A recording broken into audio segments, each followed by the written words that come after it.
Bom dia e bem-vindos à teleconferência da WEG sobre os resultados do terceiro trimestre de 2019. Informamos que estamos transmitindo essa teleconferência acompanhada dos slides em nosso site de relações com investidores no endereço ri.weg.net e após sua conclusão, o áudio estará disponível em nosso website de RI. Caso necessitem de alguma assistência durante a teleconferência, queiram por favor solicitar a ajuda de um operador, digitando *0.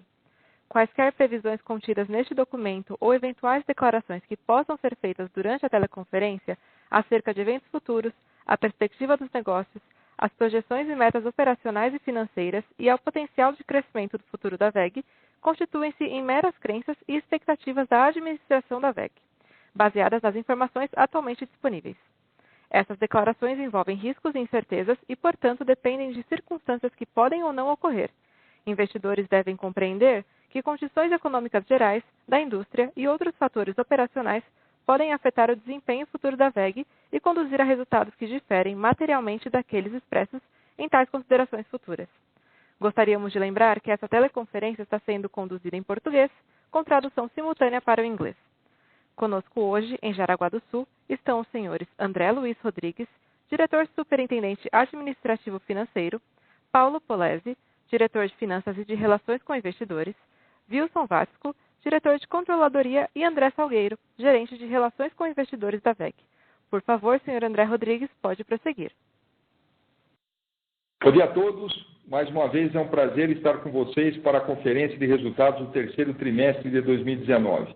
Iniciando com os destaques do trimestre, a receita operacional líquida cresceu 3,5% em comparação ao terceiro trimestre de 2018.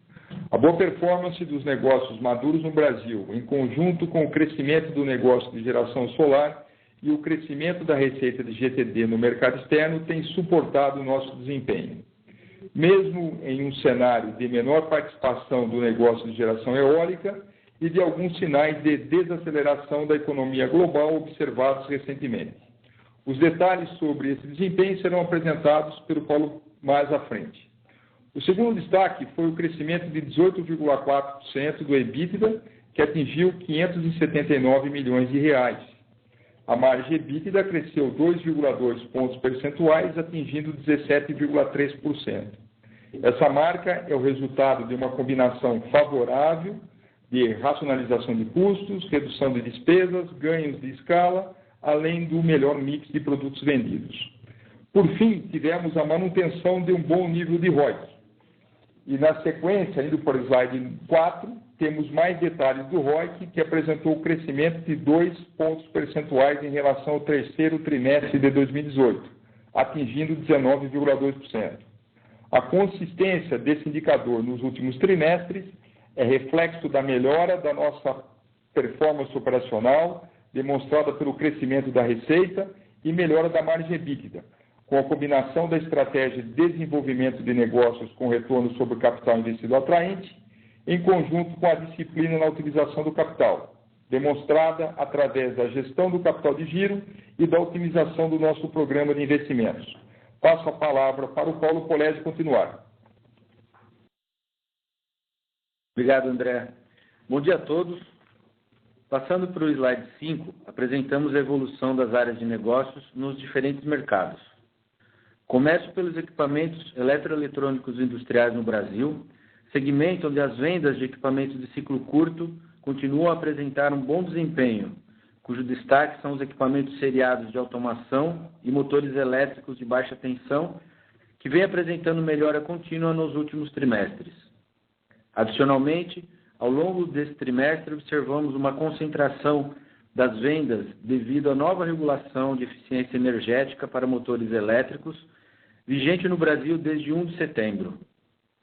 Outro ponto de destaque foi a melhora, ainda que tímida, da demanda por equipamentos de ciclo longo, painéis de automação e motores de alta tensão, destinados a segmentos específicos como papel celulose, óleo e gás e mineração. Vale ressaltar que esta melhora ainda se baseia na manutenção da base de ativos existentes. A área de GTD no Brasil continua refletindo a menor participação de projetos de geração eólica. Por outro lado, os negócios de geração solar e de transmissão e distribuição continuam contribuindo positivamente sobretudo nos produtos ligados aos leilões promovidos nos últimos anos.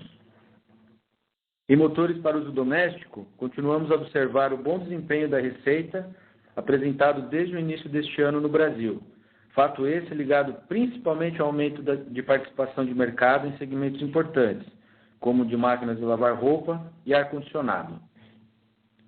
No negócio de tintas, a boa performance deve-se principalmente ao aumento de participação em mercados e clientes estratégicos, assim como em projetos de manutenção em segmentos importantes, como no setor de óleo e gás. No exterior, podemos observar uma demanda consistente por equipamentos de ciclo longo, focada em projetos de aumento de capacidade e construção de novas fábricas em segmentos importantes para a WEG, como óleo e gás, mineração, água e saneamento. Para equipamentos de ciclo curto, começamos a sentir sinais de desaceleração vindos principalmente da Europa e da Ásia, o que vem refletindo nas vendas de motores de baixa tensão e equipamentos seriados de automação. Na área de GTD, a maior contribuição foi do negócio de transformadores, em especial devido às sinergias já observadas entre operações nos Estados Unidos e no México, e a boa carteira de pedidos nas fábricas de geradores na Índia e também nos Estados Unidos. Em motores para uso doméstico, apesar da menor receita da nossa operação na China, conseguimos aumentar nossa participação em alguns clientes dos Estados Unidos e na Argentina, apesar dos problemas enfrentados pela economia deste país. Já em tintas, o crescimento da receita é resultado da busca constante por novos clientes e ganhos de participação de mercado nos países da América Latina. O slide número 6 mostra a evolução do EBITDA no terceiro trimestre de 2019. O EBITDA cresceu 18,4% em relação ao terceiro trimestre de 2018. A margem EBITDA fechou o trimestre em 17,3%, apresentando evolução de 2,2 pontos percentuais em relação ao terceiro trimestre de 2018. Reflexo da racionalização de custos, redução de despesas, ganhos de escala, além do mix mais favorável dos produtos vendidos, em virtude da menor receita de geração eólica, com característica de margens operacionais mais baixas. Finalmente, no slide número 7, mostramos os investimentos em CAPEX dos últimos trimestres. No terceiro trimestre de 2019, os investimentos atingiram 134,2 milhões de reais, sendo 37% destinados ao Brasil e 63% às unidades produtivas no exterior, apresentando crescimento em relação ao terceiro trimestre de 2018, principalmente em função do avanço dos investimentos na primeira fundição da WEG fora do Brasil, que está em fase final de construção no México, e das novas fábricas na China, ampliação da capacidade de montagem de motores industriais e da primeira linha de produtos de automação. Com isso, eu finalizo minha parte e devolvo a palavra ao André. Muito obrigado, Paulo. Concluindo a apresentação e antes de passar as perguntas, eu gostaria de reforçar algumas realizações recentes e as perspectivas para o restante do ano.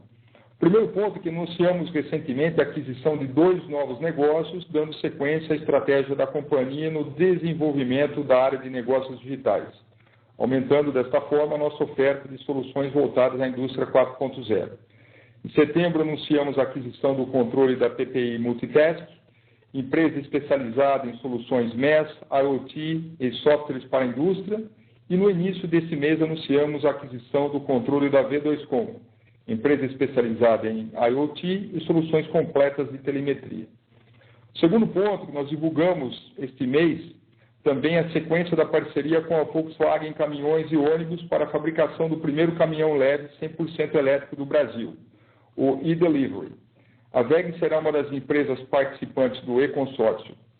E nessa iniciativa seremos responsáveis pelo fornecimento do sistema Powertrain, formado por um motor elétrico de tração mais um inversor de frequência, além de motores elétricos e inversores para sistemas auxiliares. Outro destaque foi o anúncio realizado ontem sobre o investimento na nova fábrica de motores elétricos de baixa tensão na Índia, um mercado bastante promissor, fortalecendo cada vez mais a nossa presença como um player global de motores elétricos de baixa tensão. Por último, eu gostaria de reafirmar que as nossas expectativas para 2019 continuam as mesmas, com continuidade de crescimento de receita, porém em menor patamar em função da conhecida redução da carteira de projetos eólicos.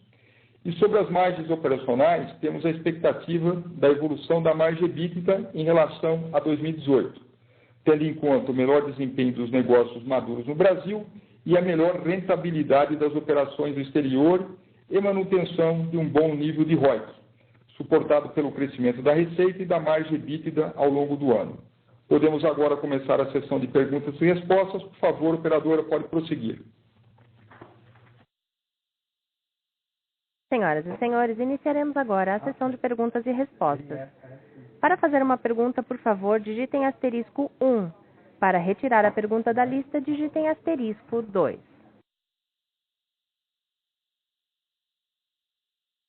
A nossa primeira pergunta vem de Rogério Araújo, UBS. Bom dia a todos, parabéns aí pelos resultados. Eu tenho duas perguntas aqui da minha parte. A primeira com relação a essa nova regulação de eficiência energética, se vocês puderem dar mais informações, né, primeiro se vale para todos os motores elétricos de baixa tensão, inclusive linha branca, também quanto foi esse movimento de pré-compra, né, quanto vocês estimam que foi esse movimento de pré-compra, se ajudou bastante o trimestre, se poderia haver uma redução de venda nos próximos trimestres devido a essa pré-compra, e também se a WEG chegou a montar estoque, já que dá para continuar vendendo até fevereiro, né, e o que esperar para esse nicho nesses próximos trimestres. Então, tem mais pré-venda, depois cai, é relevante, não é relevante? Essa é a primeira pergunta. Muito obrigado. Rogério, bom dia. Paulo Polese aqui. Vamos lá. Vamos falar um pouquinho desses impactos, tentar endereçar aí as tuas dúvidas, né? De fato, a gente teve uma concentração na receita nesse trimestre por um processo de antecipação de pedidos aí dos motores, a gente chama IR2, a mudança na regulação. Teve o que está entrando no lugar agora, a nova regulação, né, o chamado IR3, né, o mercado chama de motor premium, e ele podia ser comercializado até agosto, foi a data limite de fabricação, e também de importação desses motores que têm rendimento inferior. Essa regulação nova, ela acabou gerando no mercado, né, uma maior procura pelos motores IR2 por parte dos clientes em geral, e uma vez que, apesar de não poder mais ser produzido, eles podem continuar sendo comercializados até fevereiro de 2020. Aí a tua primeira parte da pergunta, se vale para todos os motores, sim, a resposta vale para todos, e não se aplica para os motores de appliance, nesse caso não estão dentro desse pacote. Falando um pouquinho do efeito, a gente teve um crescimento aí da ordem de 19% nessa área de negócios no Brasil nesse trimestre, né? Se a gente fosse normalizar sem esse efeito do R3, o que a gente pode falar é que ainda assim a gente continuaria crescendo 2 dígitos no mercado interno nessa área de negócios. Com relação aos próximos trimestres, a gente, claro que formou um estoque prevendo essa movimentação, então até fevereiro pode ser que tenha um efeito remanescente dessa, né, mas só no efeito comercial. Então é difícil antecipar agora, porque a gente tem aí praticamente 2 trimestres pela frente, né, o 4º trimestre desse ano, o 1º trimestre de 2020, mas a gente sempre procura olhar as vendas em termos anuais. Então pode ser que tenha algum efeito, alguma movimentação entre trimestres, mas nada muito fora daquilo que já seria comercializado pelo mercado em geral. Perfeito, Paulo, obrigado. Minha segunda pergunta é com relação ao ROIC. No call do segundo trimestre de 2018, vocês mencionaram uma expectativa de ROIC sustentável na faixa de 15% a 17%. Contudo, esse ROIC vem aumentando desde então, já está em 19%, né, e a gente ainda não viu uma recuperação relevante de investimento no Brasil e nem uma melhora relevante de investimento de longo ciclo, né, aqui e no resto do mundo. Então, o que está explicando essa surpresa de ROIC versus a expectativa da companhia ou um mix de coisas, se vocês puderem listar a relevância. E, novamente, a mesma pergunta, quanto que é o ROIC esperado para os próximos anos, o ROIC sustentável na cabeça de vocês hoje, até pensando já numa recuperação de investimento no Brasil, que é esperado. Enfim, se puder falar um pouquinho mais dessa expectativa de ROIC, seria ótimo. Obrigado. Oi, Rogério, André Rodrigues falando. Bom, vamos lá, né? Quando o desempenho do ROIC ele tem melhorado nos últimos trimestres, né? E a gente já tem falado que a combinação da estratégia de investimentos em novos negócios com retornos atraentes, né? Fatores operacionais que a gente está vendo o impacto positivo, como ganhos de escala, eficiência na alocação de capital, tem suportado aí esse crescimento nos últimos trimestres, né? O lucro, o resultado tem melhorado, né? E tudo isso vem aliado aí à nossa disciplina e alocação de capital, controle de capital de giro, tem ajudado nesse processo de crescimento, né? Quando a gente começou o ano, a gente tinha expectativa que a gente ia entregar um ROIC atraente, né? E ele está vindo melhor do que foi o ano de 2018. Para os próximos anos, né, a gente continua, né, com a expectativa que você acabou reportando no teu relatório, né? Um ROIC que a administração considera que é um ROIC razoável para a companhia é em torno de 15% a 17%, né? É algo em torno desse patamar. Um ROIC mais alto também, a gente tem a nossa disciplina de investimento de longo prazo, né, para buscar crescimento, e pode ser que em um determinado período no futuro nos permita ter um pouco mais de alocação de investimentos para suportar crescimentos em outros negócios. Um exemplo, a gente acabou de anunciar ontem a fábrica de motor de baixa tensão na Índia para continuar a nossa estratégia de crescimento em outros mercados. Então, claro, o foco é o principal indicador de desempenho da companhia, o ROIC. Esse vai ser o foco da administração. E se a gente puder suportar em patamares acima do que é um pouco a expectativa que eu já descrevi, melhor ainda, né? Mas fica difícil agora ter uma previsão mais de longo prazo de quanto isso poderia atingir. Perfeito, Débora. Obrigado. Se eu puder só um follow-up dessa do ROIC, esses investimentos da indústria 4.0, da VEG talvez ser uma fornecedora de software para frente, o ROIC dessas operações ele é maior do que esse ROIC razoável para os próximos anos? Rogério, esses foram investimentos pequenos, né? E ainda a participação desses negócios são muito pequenos dentro da companhia, né? Eu acho que isso vai ser mais relevante bem mais à frente, né? São empresas assim, que têm uma rentabilidade positiva, né? Que têm bons retornos, mas ainda o impacto no ROIC consolidado nesse momento é imaterial. Perfeito. Muito obrigado. A próxima pergunta vem de Alexandre Falcão, HSBC. Bom dia a todos. Na verdade, eu queria que vocês comentassem um pouco sobre esse plano que a EPE divulgou faz uns 15 dias, falando de investimento em subestação, em transmissão.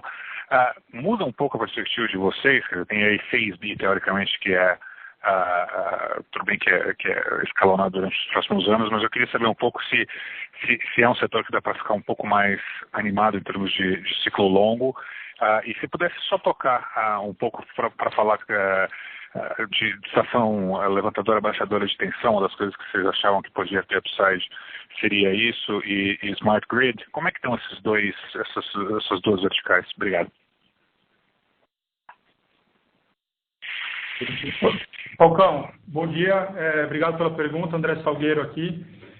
Vamos falar assim do negócio de transmissão e distribuição no Brasil como um todo, né, que eu acho que dá um panorama mais adequado em relação principalmente aos leilões que a gente teve aí nos últimos 5 anos, ou melhor, desde 2016 para cá. Então a gente teve um volume grande de investimentos sendo alocado para esse segmento no Brasil, através de uma série de linhas e transmissões que vão ser construídas e subestações ao longo dos próximos anos. Então, a perspectiva para esse segmento continua muito positiva para o mercado como um todo e para a VEG. Então, a gente já vem reportando, desde o começo do ano, uma melhora dessa unidade de negócio, com boas perspectivas para os próximos 2, 3 anos. Então, acho que esse é o panorama geral do negócio de T&D. Com relação ao anúncio da EPE, acho que mostra aí um pouco das perspectivas para esse segmento no médio e longo prazo, que ele deve continuar tendo investimento direcionado para ele, e a gente está bem posicionado aqui no Brasil com uma solução completa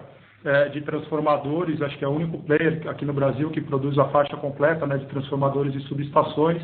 Então, a gente está bem posicionado aí para conseguir aproveitar as oportunidades que a gente vai ver nesse mercado nos próximos anos. Ótimo, muito obrigado. A nossa próxima pergunta vem de Caterine Kiselar, Banco do Brasil. Bom dia, pesados, bom dia a todos. Parabéns aí pelos resultados. Aqui do meu lado, algumas perguntas. A primeira delas é em relação aos ganhos de energia que vocês comentaram ao longo do tempo entre as operações de T&D dos Estados Unidos e México, né? Se vocês poderiam quantificar, não sei se tem essa possibilidade aí para a gente entender melhor esses ganhos. E aí eu já faço em seguida a próxima pergunta.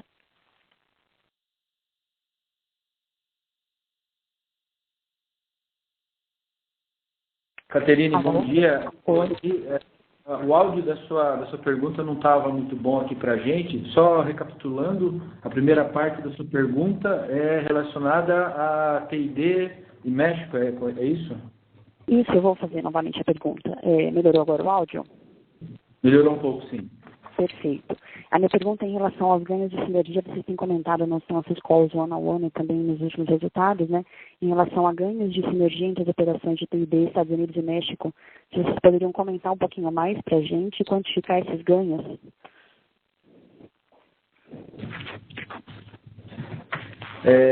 Ok. Caterina, de fato, a gente tem reportado uma melhora considerável aí na rentabilidade das operações dos Estados Unidos e México, e, sem dúvida, a operação da aquisição que a VEG fez em 2017, né, nós chamamos de negócio, né, VEG Transformadores USA, tem sido aí o principal fator dessa melhora, né? Recentemente, a gente começou a realizar as primeiras vendas de transformadores de grande porte produzidos no México para a base de clientes dessa operação. A gente sempre teve essa capacidade produtiva no México, mas a gente não tinha claramente um canal de vendas estabelecido nos Estados Unidos, e essa aquisição possibilitou esse caminho novo para a gente. Então, o primeiro exemplo aí, o primeiro fator, é que a gente consegue alocar uma capacidade que a gente tinha de produção disponível no México, no mercado americano, através dessa operação. Lembrando que lá nos Estados Unidos, essa empresa já era, né, no momento da aquisição, líder do mercado de fornecimento de equipamentos para o segmento de energias renováveis, né, eólica e solar. Isso também coloca a VEG numa posição ali de destaque nesse mercado, que a gente não tinha participação até então. É um segundo exemplo. E por fim, isso se traduz também numa questão de rentabilidade, né? A gente entrou nesse negócio sabidamente com um retorno à margem muito baixa. Através desses esforços, nesse período, a gente superou o campo negativo e ela tende ainda a continuar recuperando ao longo desse ano. A gente ainda tem um outro fator de sinergia, né, que é com relação à fabricação de componentes, que muitos dos componentes que eram supridos pelo mercado americano acabam sendo possíveis ser supridos pela nossa operação do México lá. Então a combinação de todos esses fatores ajuda bastante a sinergia, ajuda a trazer melhor rentabilidade, e a VEG vem ganhando participação de mercado nos Estados Unidos nessa área de negócio. Perfeito, maravilha, muito obrigada. A minha segunda pergunta, em relação a custos, a gente vem observando ganhos de eficiência e produtividade em custos, custos marginais em relação às receitas, né? E a gente vê que é fruto aí das iniciativas que a companhia tem divulgado e botado em prática. Eu queria saber se essa melhoria de patamar de custos, ela é sustentável, se a perspectiva é melhorar ao longo do tempo, o que a gente pode esperar aí para 19 e 20. Oi, Caterine, André Salgueiro aqui, obrigado pela pergunta. Na verdade, a questão de custos, né, uma parcela significativa do nosso custo, ela está ligada a materiais, e os principais dentro do grupo de materiais são os metais, né? Então, o cobre o alumínio e o aço. São commodities globais que têm flutuação de preço de acordo com as características do mercado. Obviamente, a gente faz alguns mecanismos de hedge para ter certa previsibilidade com relação a esses custos, mas a gente está muito mais exposto aos movimentos macros e aos preços dessas commodities a níveis globais, que acaba por impactar o nosso custo no médio prazo. Então, é algo que a gente não tem muito controle, apesar da escala que a gente tem, o poder de negociação com alguns fornecedores para ter uma certa previsibilidade, mas o preço dessas commodities elas acabam flutuando em relação aí às tendências macroeconômicas e principalmente ao crescimento global. Certo, excelente, perfeito. Estaremos monitorando por aqui. Só se me permitir uma terceira pergunta, até fazendo um follow-up da pergunta anterior, do colega Falcão, em relação aos leilões de energia, a gente tem visto um aquecimento das notícias ultimamente, né? Em relação aos pré-contratos da VEG, a perspectiva de negócio, na visão da VEG tem melhorado? Se vocês poderiam adiantar essa sensibilidade da VEG em relação a este mercado, eu agradeço também. Não, na verdade, assim, como eu falei na resposta anterior, né? Acho que as perspectivas para o negócio de transmissão e distribuição são bastante positivas aí para os próximos anos, por conta de todos esses leilões, dos investimentos que serão direcionados a esses projetos ao longo dos próximos anos. E o que a gente consegue ver dentro da nossa carteira de pedidos é que a carteira de pedidos ela vem melhorando ano a ano. Então, isso sinaliza boas perspectivas aí para os próximos anos. Perfeito, ok. Então, muito obrigada pelas respostas. Parabéns pelos resultados mais uma vez. A nossa próxima pergunta vem de Lucas Marchiori, BTG Pactual. Oi, pessoal, bom dia. Obrigado pelo call, parabéns pelos resultados. Duas questões rápidas aqui. Eu fiquei com uma dúvida nesse projeto da Índia. Esse lançamento, enfim, se vocês puderem comentar quais especificamente são as oportunidades que vocês estão vendo lá e se a ideia desse projeto é atender a demanda de motor elétrico que vai vir da refinaria de Oman, ou seja, se ela seria uma plataforma dedicada para esse projeto de oil and gas ali no Oriente Médio, né? Se essa seria carro racional para a instalação dessa fábrica na Índia, né? Essa é a primeira questão. E a segunda, sobre o e-consortium com a Volkswagen, vocês poderiam explicar assim, como é que está o andamento? Vocês já estão em Resende? A Volkswagen já está, de certa forma, comercializando ou negociando contratos para o e-delivery além do contrato da Ambev, ou ainda é só fase de desenvolvimento? Enfim, só poder dar um status desse projeto seria legal. Obrigado. Oi, Lucas. É o André Rodrigues. Vamos começar a falar sobre essa divulgação da Índia. Acho que vale a pena falar um pouquinho como é que a gente começou na Índia. Bom, a gente já está na Índia desde 2011, né? A gente construiu uma fábrica de motor, indução e gerador síncronos e assíncronos de média e alta tensão. E desde então, né, a gente já tem uma participação de mercado relevante nesse país para esse tipo de produtos. Por que a VEG tomou essa decisão, né? Bom, primeiro, para motor de baixa tensão, a Índia é um mercado muito interessante. Em tamanho de mercado, a gente está falando de alguma coisa similar em termos de valor ao mercado brasileiro e com muitas perspectivas de crescimento. A gente tem que lembrar, né, que a Índia ainda está investindo muito em infraestrutura e irrigação é um segmento muito importante para o país e toda a bomba no motor elétrico, de forma bem resumida, né? Então, a gente já está bem estruturado, a gente já tem uma empresa, essa unidade da Índia já tem 800 colaboradores. Do jeito da VEG, quando a gente montou a fábrica, a gente comprou um terreno grande e chegou o momento agora da gente construir a nossa fábrica de motor de baixa tensão, que ela começa agora no começo desse próximo ano, né? A gente está na fase de projetos e em 2021 ela vai começar a operar. E para começar, então, essa oportunidade de desenvolver esse negócio, onde a VEG já é o principal negócio global da VEG, e entrar num novo país, né? Um país aí com muitas oportunidades de crescimento. Isso não está relacionado, não, ao projeto de Oman, né? Por causa do projeto de Oman é alguma coisa mais recente e essa fábrica só vai ficar pronta em 2021. E Oman, a gente tem alternativa, é um projeto onde a gente vai fornecer vários tipos de motores de especialidade. Então, um exemplo, né? Provavelmente os motores de anti-explosão vêm de Portugal, uma parte vai do Brasil, uma parte vai da China. Então, essa ideia da gente começar na Índia é alguma coisa muito mais focada para o mercado indiano. Esse é o foco que a gente tem nesse momento. E com relação aí ao e-consórcio, né? Então, já foi divulgado oficialmente, né? A WEG, então, faz parte do e-consórcio. Esse anúncio é uma sequência da parceria com a MAN Latinoamérica para a fabricação do primeiro caminhão 100% elétrico no Brasil.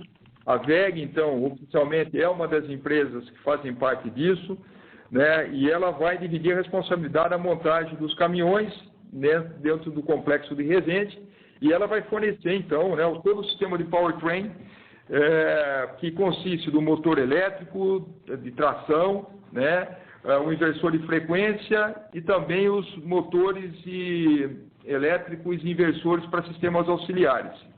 A expectativa, né, é a Volkswagen começar a comercializar esses caminhões aí no final de 2020. O que tem de concreto, tem um pedido aí de 1.600 unidades da empresa que testou, então, aí o caminhão, né, que ficou testando por um ano. E é claro que agora começa, né, com esse anúncio, começa, então, aí o desenvolvimento comercial. Obviamente não é só esse cliente que vai comprar esse produto, né? E também lembrando que essa fábrica aqui no Brasil é a plataforma de exportação desses caminhões da Volkswagen. Então, acho que é muito positivo, né, porque concretiza algo que começou com um projeto de pesquisa e desenvolvimento e agora já virou um produto e já está confirmada a nossa participação dentro desse projeto como fornecedor do powertrain. Tá ótimo, André. Só para fechar aqui, além do contrato dessa empresa que está testando, você não tem mais nenhum outro hoje para o delivery? Não, é a Volkswagen que está coordenando isso, está desenvolvendo isso. Por enquanto, a gente está focado nele. Tá ótimo. Obrigado, André. Valeu. A próxima pergunta vem de Jorge Lourenção, Morgan Stanley. Bom dia, André e Paulo. Na verdade, aqui é Lucas Barbosa. Parabéns pelos resultados e obrigado pela oportunidade. Minha pergunta é sobre o segmento de equipamentos eletroeletrônicos industriais no mercado interno. Eu queria entender se vocês tiveram alguma movimentação de aumento de preço para produtos seriados, especialmente nos motores IR2, e se vocês têm algum aumento de preço planejado para o futuro. Essa é a minha pergunta. Muito obrigado. Oi, Lucas, bom dia, obrigado pela pergunta. Nesse trimestre a gente não teve uma questão de mudança de preço, aumento de preço por aqui. Na verdade, o que acontece é que o produto, né, o nosso produto aí que tem eficiência nível 2 em relação ao nível 3, o nível 3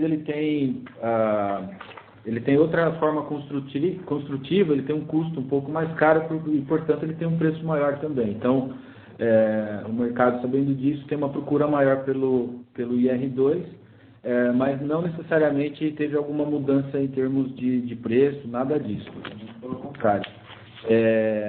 A companhia, só lembrando, né, como a WEG trata, uma vez por ano, em geral no começo do ano, a companhia tem essa prática, né, de repassar os custos aí que teve no ano anterior. Então, em geral, a gente trabalha com a política de aumentar o preço uma vez por ano no início do ano. Então, esse movimento não mudou em nada disso. A gente, no começo do ano que vem, vai avaliar os impactos inflacionários, o custo de matéria-prima e ver se é viável repassar um aumento de preço no começo do ano, mas normalmente não influenciado pela mudança aí de eficiência nos nossos produtos. Ótimo, Paulo, muitíssimo obrigado e bom dia.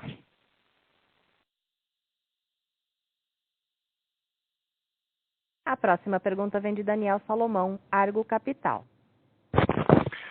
Oi, bom dia a todos. A minha pergunta eu queria voltar na questão dos custos e entender se todo aquele ganho de margem bruta que apareceu, ele é 100% vindo das matérias-primas, né, como vocês comentam no release, ou se tem algum impacto de uma diluição de custo maior, até por conta da concentração dos motores IR2 que teve no trimestre. Se dá para esperar que a margem bruta, né, o nível de custos, fique parecido para o próximo trimestre? Essa é a primeira pergunta.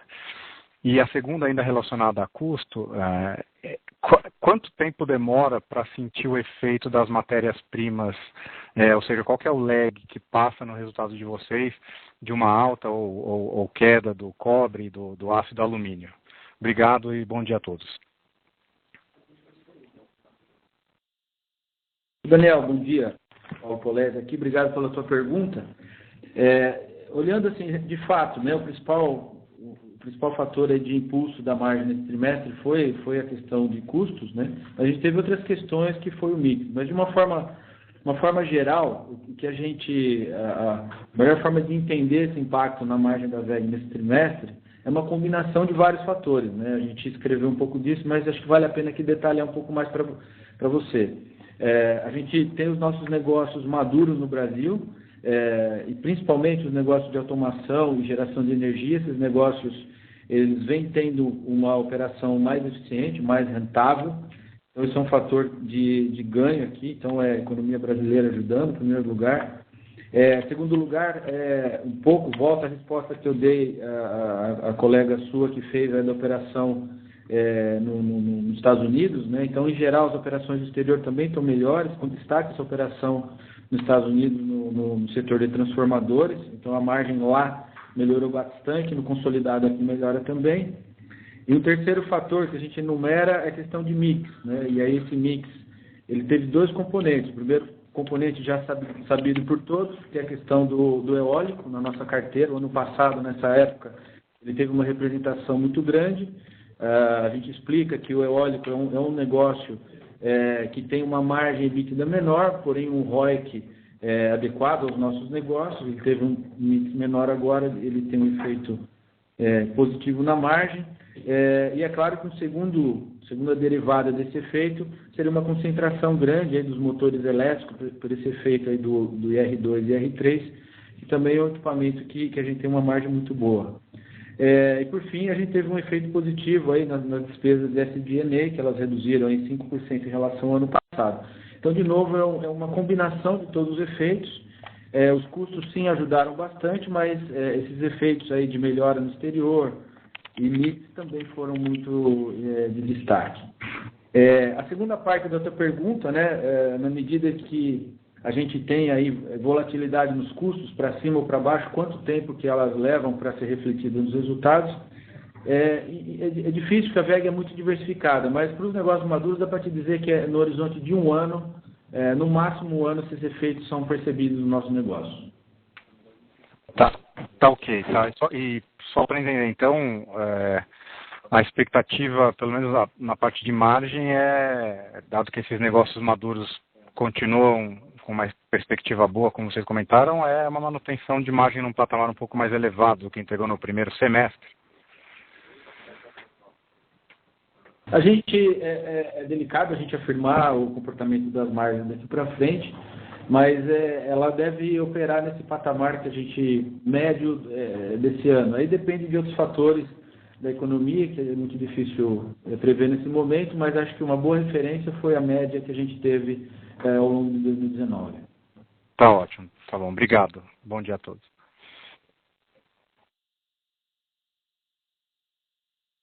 A próxima pergunta vem de Rogério Araújo, UBS. Oi, pessoal, obrigado pelo follow-up. Na verdade, eu queria saber a cabeça de vocês para o leilão de energia, o A6 da semana passada. Eu acho que início de operações é 2025, né? As impressões que vocês tiveram sobre a relevância, o preço de energia eólica e solar, e também um pouco do timing dos investimentos para a carteira da WEG, se vocês tinham já algum contrato com algum dos ganhadores, enfim, um pouquinho dessa percepção. Obrigado. Rogério, o Paulo aqui de novo. Vamos dar obrigado pela pergunta. Vamos dar um panorama um pouquinho aqui desse leilão, do que significa para o mercado e para a WEG. A gente tem uma visão de que, para os nossos negócios, o leilão se mostrou muito positivo, porque ele indica aí um aumento na demanda de energia no nosso país, né? Acho que essa é a primeira mensagem que a gente consegue visualizar. Também, a reboque disso, né, também vem uma expectativa positiva quanto à retomada dos investimentos nos projetos de bem de capital que são muito vinculados aos leilões de uma forma geral. Os números do leilão, um pouquinho, né, foram 2,9 gigawatts de capacidade instalada e aproximadamente 11 bilhões de investimento no total do certame. Falando um pouquinho aqui dos nossos produtos, das nossas soluções, começo falando rapidamente do eólico. Né? O eólico teve um preço que ele recuperou, em torno de R$ 99,00, ele foi um preço melhor do que o último leilão que teve, a menos 4. Foram aí um total de 6 empreendimentos, 4,5 bilhões de reais de oportunidades.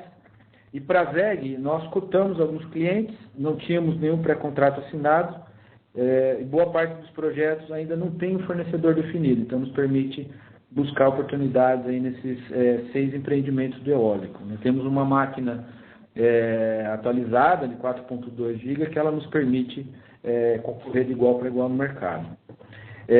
Indo para o solar, mesma coisa do eólico, teve uma questão de preço melhor do que o último leilão também.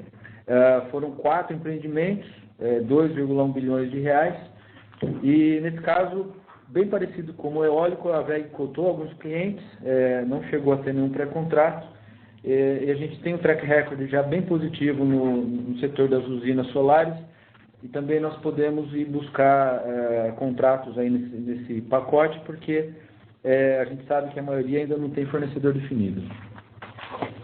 Indo um pouquinho para a hidrelétrica e as térmicas, né? Nesse caso a VEG está um pouco melhor posicionada nesse caso. Também a gente notou uma recuperação do preço médio. No caso das hidrelétricas foram 27 empreendimentos. A gente consegue fornecer para 25 deles pelo nosso portfólio de produto. Esses 25 estão ligados especificamente a PCH e CGHs.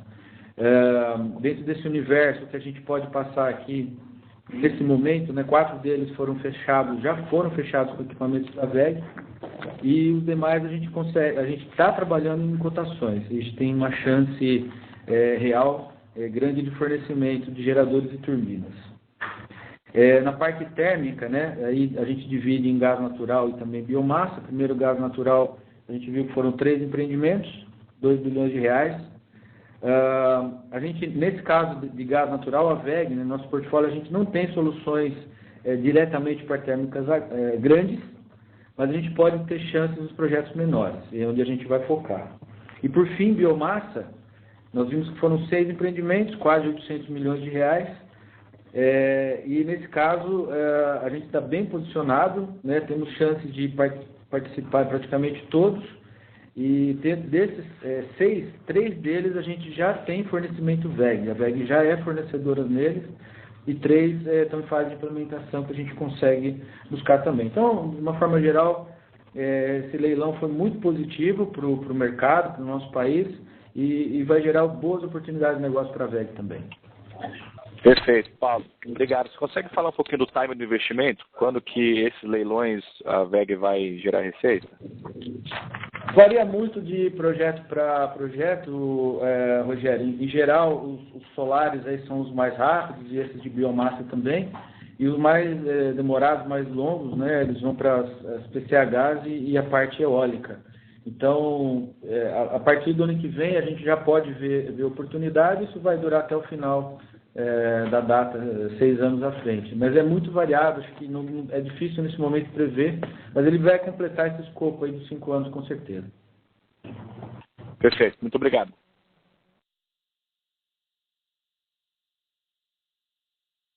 A próxima pergunta vem de Augusto Ensique, HSBC. Bom dia a todos. Uma pergunta sobre os negócios digitais. Vimos que vocês fizeram mais aquisições relacionadas a Internet of Things e software. Tem alguma novidade ou informação adicional que vocês podem falar sobre a iniciativa ou a estratégia? Obrigado. Então, Augusto, obrigado pela pergunta, né? Qual foi o racional dessas aquisições, né? Está seguindo o que a gente divulgou da recente criação da nova área de negócios digitais da companhia, né? Isso permite à VEG oferecer soluções voltadas à indústria 4.0. Uma forma bem simplificada, né, para descrever no call, a indústria 4.0 tem uma pirâmide de soluções, né, E tudo começa, a primeira camada, com toda a parte de sensoriamento, né? Onde a companhia já tem vários produtos e o último a ser desenvolvido foi o Motor Scan, que é um chip que você coloca lá externo do motor, que você consegue medir temperatura, rotação, vibração, né? As duas aquisições que nós fizemos, ela completa, né, é a solução para as duas camadas seguintes, né? A camada de comunicação e protocolos através aí da V2Com, né? E o principal produto da V2Com são soluções aí de hardware e software relativos à conectividade e serviços de plataforma IoT e também aí a solução completa de telemediação, de sistemas de energia elétrica e também com a ligação com o Smart Grid, que é um produto que a gente fabrica. A camada seguinte, então, né, a parte de sensoriamento, a parte de comunicação e protocolo e a parte de sistemas de gerenciamento de manufatura. E aí chegou a vez, então, da PPI Multitask, que foi a empresa foi a primeira que a gente anunciou no final de setembro, né? E o principal produto da PPI é o MES. O MES é o Manufacturing Execution System, é um dos mais conceituados softwares de integração de sistemas corporativos, né? E os sistemas vivos de fábricas, né? Então, vamos lá. Você primeiro tem um sensor, você precisa extrair as informações desse sensor e através de equipamentos e através da telemetria para enviar para um software de controle e gestão, e aí esse software é o MES. Então, mostra que a gente está muito bem, né? Já começamos recentemente, mas a gente já começa bem estruturado, né, em termos da nossa estratégia e a nossa capacidade, então, de cada vez mais completar rapidamente essa camada, né? Essas camadas de oferta de produtos e serviços. Eu acho que nesse primeiro momento é nisso que a gente está concentrado, até porque quando a gente fala de soluções digitais, é um mundo que ele pode ter diversas aplicações, diversos tamanhos, né? E do jeito da VEG, então, a gente quer focar primeiro, extrair o máximo desses negócios, né, voltado aí como complemento dos produtos existentes e cada vez mais oferecer soluções para os nossos clientes da indústria. Então, esse foi o racional. Pode acontecer no futuro mais desenvolvimento de aquisições? Pode acontecer sim, né? A companhia tem estudado bastante coisa, mas nada que vai fugir um pouco desse escopo, né, e dessa estratégia que a gente já desenvolveu. Está muito informativo, muito obrigado.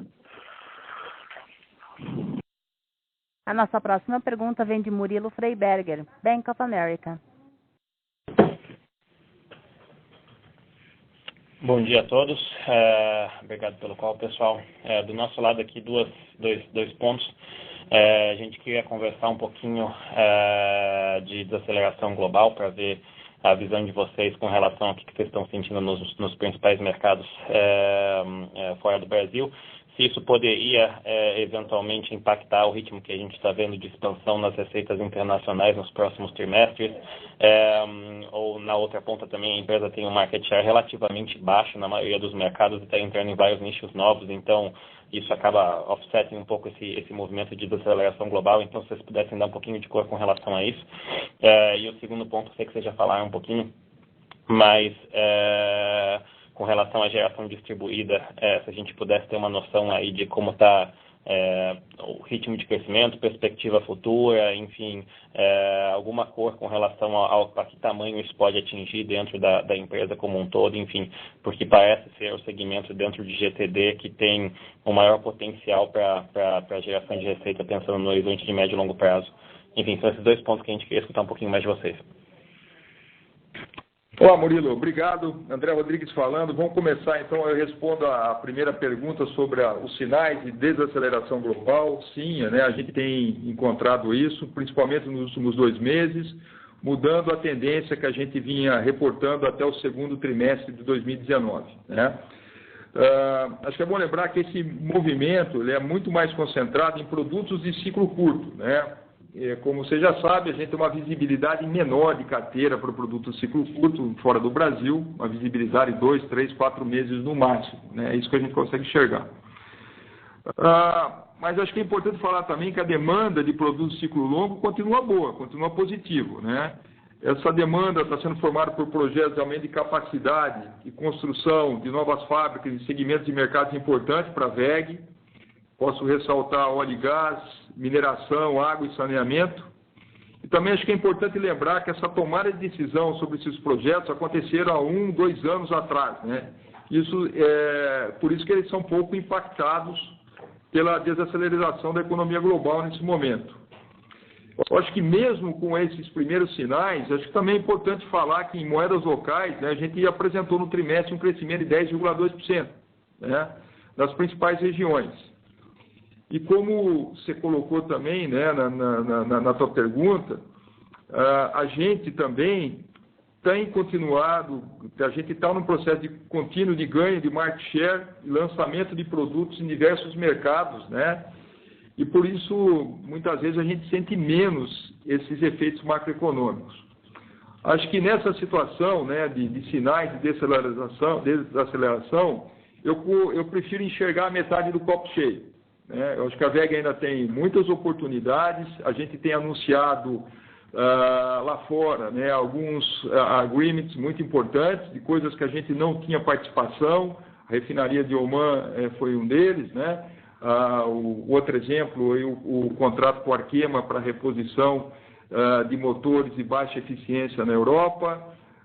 A gente já está buscando mercados, já olhando para frente, um mercado importante como o da Índia, que a gente já está se estruturando. Então, eu acho que a WEG, pelo fato dela ter uma participação aí em alguns negócios pequenos fora do Brasil, acho que a gente acaba tendo mais oportunidade e acaba sentindo, mas sentindo menos isso. Tá? E a pergunta sobre o solar, o André vai falar um pouquinho. Oi, Murilo, André Salgueiro aqui. Com relação ao GD, né, acho que a gente vem reportando aí ao longo dos últimos trimestres que o GD tem sido uma grande surpresa. Eu acho que não só para a WEG, mas para o mercado como um todo, né? Acho que todo mundo sabia do potencial, mas acho que ninguém estimava que acho que se desenvolveria no ritmo que ele está se desenvolvendo, né? Então, é um novo ano aí, é mais um ano de bom desempenho para a geração solar, principalmente para a parte de geração solar distribuída. A gente já falou aqui em outros calls que o Brasil tem uma condição muito favorável para esse tipo de projeto, então, radiação solar, custo de energia e outros fatores acaba sendo muito favorável para o desenvolvimento desse negócio. A gente tem um modelo de negócio que a gente acredita que funciona muito bem através dos integradores, então a gente não atua na ponta vendendo direto para o cliente final. Isso tem se provado aí bastante positivo. E a gente também está investindo para estar bem posicionado nesse segmento, né? Acho que o último anúncio foi um novo galpão aqui próximo ao Porto de Itajaí, em Santa Catarina, com uma capacidade maior instalada para a gente fazer a separação desses kits e continuar aí fornecendo para atender essa demanda crescente do mercado de GD. Obviamente tem a questão regulatória que está sendo discutida na audiência pública da ANEEL. Pode ter alguma mudança aí, principalmente, se não me engano, a partir de março do ano que vem. A discussão ela vale, acho que para todos os clientes, mas com foco maior na geração remota, que são aqueles clientes que fazem mini fazendas solares para compartilhar a energia. Então, podemos ter algum impacto, mas acho que é importante lembrar que do nosso faturamento atual de IGD, a grande parte vem do pequeno varejo, né, que é a geração local, que tende a ser menos afetada com essa mudança regulatória. Então, a perspectiva continua bastante positiva e a gente espera aí ter boas oportunidades para esse negócio ao longo dos próximos anos.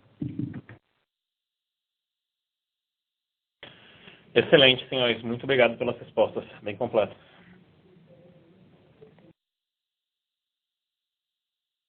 Encerramos neste momento a sessão de perguntas e respostas.